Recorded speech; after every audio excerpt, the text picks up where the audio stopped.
I'm Jim Green, gunsmith and proprietor of Gunworks in Harrington, Down East, Maine. You'll find me on the internet at downeastgunworks.com. I repair and rebuild both modern and older guns. I also shoot them. In fact, in response to requests from several of my customers and video viewers, I've made a series of videos on how to load, fire, and care for Flintlock rifles. If you enjoy the long history and tradition of guns, I think that you'll like these Flintlock videos. They're fun, but remember, these are actually working firearms, not toys. Handle them with respect and care. Now you saw how the Flintlocks were loaded and fired, and how to basically handle them safely. You want to make sure you keep your hands and your face away from the muzzle at all times. So let's look at some of the stuff that goes along with a Flintlock. Okay, have a possibles bag. Now this is not something you have to absolutely have, but it's very convenient. It's also pretty traditional. What I have here on the outside of the possibles bag is I have my short starter. I have it on a little tether.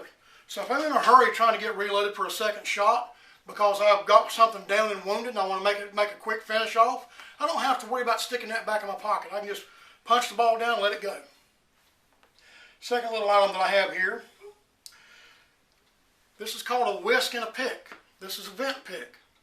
And what I mean by a vent pick on a muzzleloader, after a few shots, you start getting some powder fouling in the vent. The vent is where your flash comes from the flash pan and goes down into the powder charge. Not sure how well you can see that. Anyway, what these little vent picks do, you get a little trash and a little powder corrode and stuff in there, you just slide that down in the vent hole. You can just kind of give it a little wiggle and a shake and a punch, and you clean some of the trash and the crud out of the way. The opposite end is this little horsehair, in my case it's made out of horsehair, this little pan brush. You want to take that and you want to brush all the crud away from the pan before you prime it between shots. Yeah, it's pretty handy. I just keep it hanging on one of the outside loops. This is not necessarily how you have to set yourself up, because there's some folks that like to hunt with flintlocks that like the more modern stuff too. But all that hangs handy on the strap. Some of the items that I keep inside my possibles bag, we'll go through that. And sorry ladies, if you think the pocketbook was invented by women for women, guess what? Inside my possibles bag here, the very first item that comes up is my homemade powder measure. All I did was just took a little antler or a cow tine off the end of a cow tip, off his horn, cut it out, hollowed it out, so it holds exactly the amount of powder that I need. And guess what? It's on a tether as well, so if I'm in a hurry reloading for a second shot, I can drop it and not worry about losing it. Some other items that I have in my possibles bag. This is sort of modern. I don't use a powder horn. This little brass non-sparking little container here that holds my gunpowder. Screw top, easy to refill.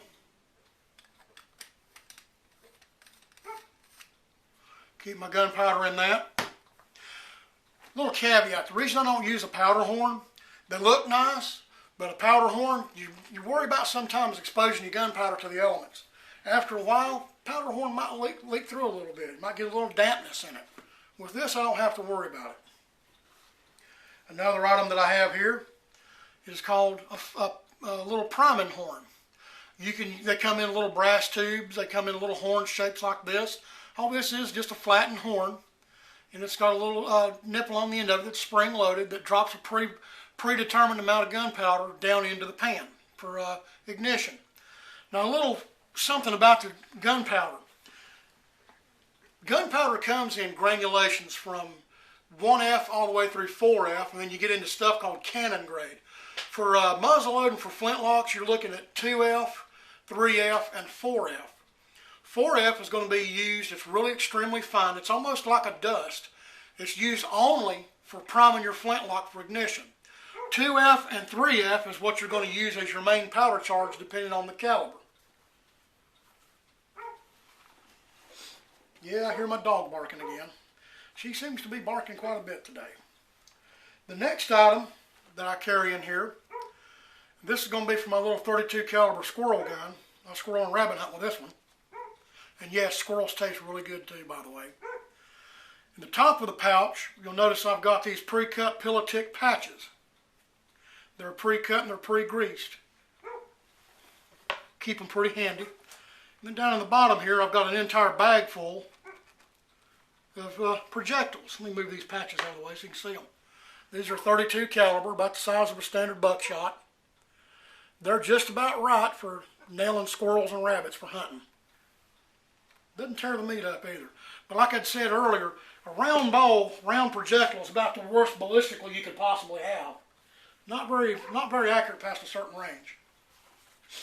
Another item, if you don't use pre-cut patches, you may want to have a patch knife if you had some cloth pillow ticking and you just need to cut yourself some patches. Let's see. Another handy thing that you might want to keep in mind is called a Flint Wallet. I made this one, doesn't have to be extravagant. Flintlocks are pretty notorious about chipping away that flint and destroying it sometimes when you're firing it, or it can get powder residue or gunk on it, and it's not going to spark. So what you have is these little pouches right here that carry spare flints. And I'm going to tell you, the black English gun flints are the best you can get. Since this is for my squirrel gun, that's a small little hand-knapped flint out of English flint.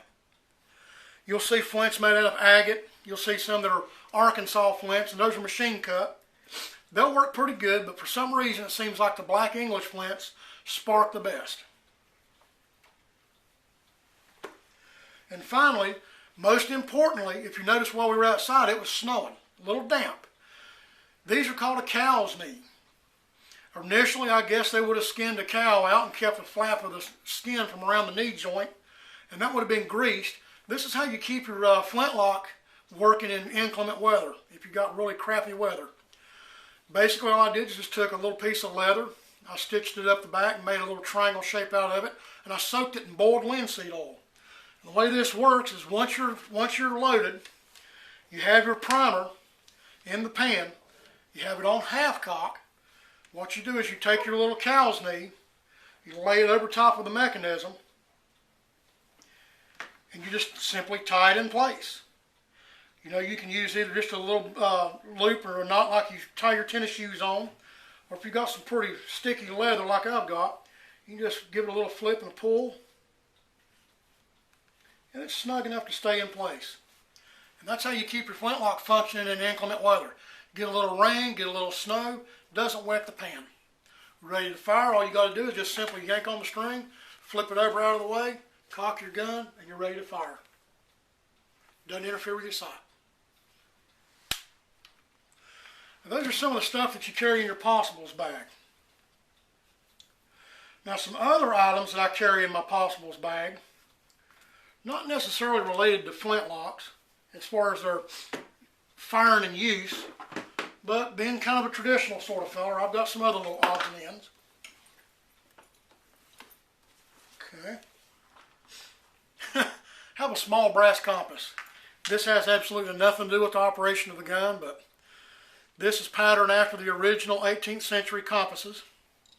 It's got a little sundial in it. So if I'm out hunting in the woods and I want to kind of find my way, I've got the little compass. Like I said, sometimes, you know, you get into the traditional stuff, you kind of get a little overboard with it. Have a small pouch down here that I carry a flint knapping tool. Say I've got a flint that's chipped on the edge and it doesn't have a straight edge and it's not throwing good hot sparks. This is called a pressure flaker. It's made out of a copper rod in a deer antler tine. You just simply push against the face of the flint, give it a little twist and push, and you chip away and slowly flake your flint until you get a nice straight sharp edge again. And kind of a non-traditional skinner. You can use that for a patch knife in case you lose your other one, or in this case, this thing's pretty good for skinning squirrels. It's got an unusual shape to it. Oh, excuse me, got an unusual shape to it, but I like it for doing real small, delicate trimming. And last but not least, I've got spare flints there again in the outside pocket here. There's some more English flints in a little plastic baggie. I have some larger gun flints in here for my larger flintlock. I also keep some large flint chips. And the reason being is you can't ever tell, you know, I might forget something and leave my little bag of flints somewhere, or have them out of the gun. Or I might need to use a flint and steel to strike up a fire out in the woods. So I keep a lot of extra flints handy. Last but not least, I don't have it in my bag right now. I've got it out of the bag. Get it up here off the shelf. This is an old trick that I learned from a fella a long time ago. If you're out in the woods and you have an opportunity to get you a big chunk of hornet's nest without getting stung, I highly recommend it. This is something I learned a long time ago from a fella that's a really good trick. What you do is after you put your powder charge in your flintlock, you'll take and break off a piece of this hornet's nest material and you'll make a wad out of it and you'll ram that down over top of your powder charge between the powder charge and the patched ball.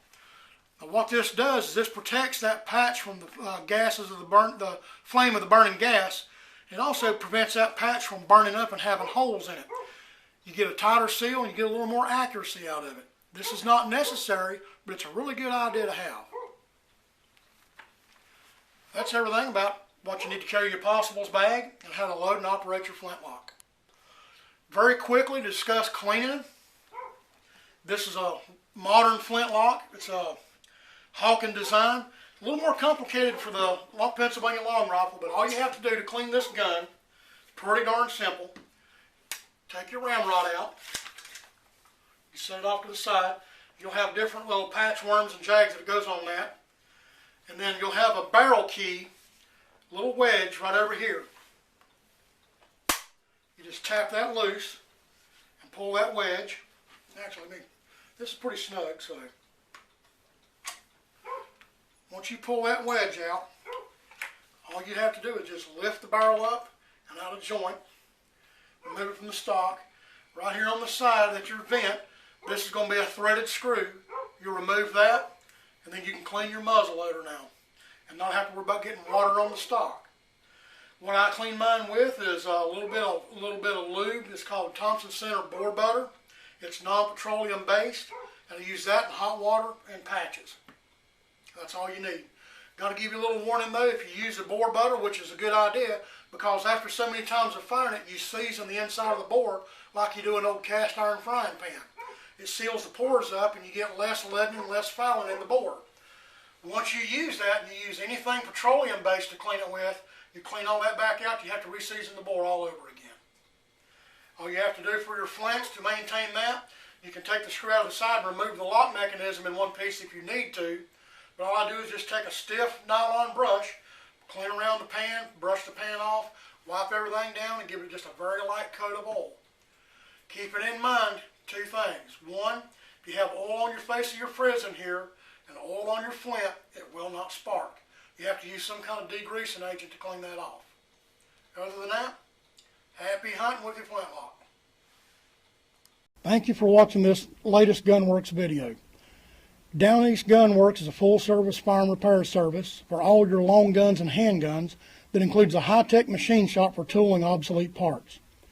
Old or new, if you have a firearm that needs attention, Gunworks can probably fix it, solve it, coat it, and make it work.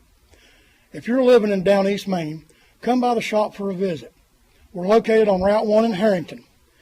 If you live elsewhere, you can reach us by going to the website www.downeastgunworks.com or call in the shop at area code 207-483-2175. If you found this video helpful or interesting, please leave me a comment and rate the video. If you subscribe to my YouTube channel, you'll always know when I've posted something new. And thanks again for watching.